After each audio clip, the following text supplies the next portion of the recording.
হে সাধুসক,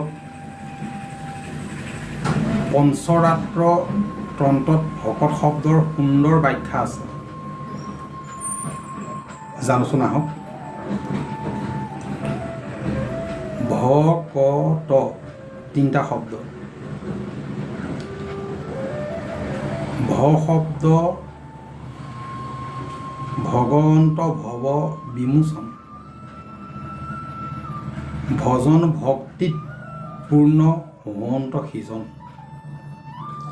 ক শব্দই কৃষ্ণ ভজি পবিত্ৰ পৰম, আত্মাকো দেখন্ত কৃষ্ণ সমস্ততে সম। ত শব্দে তৰণ উপায় শৰণ, হৃদয় পদ্মত ধৰে কৃষ্ণৰ চৰণ। কি ক'লো?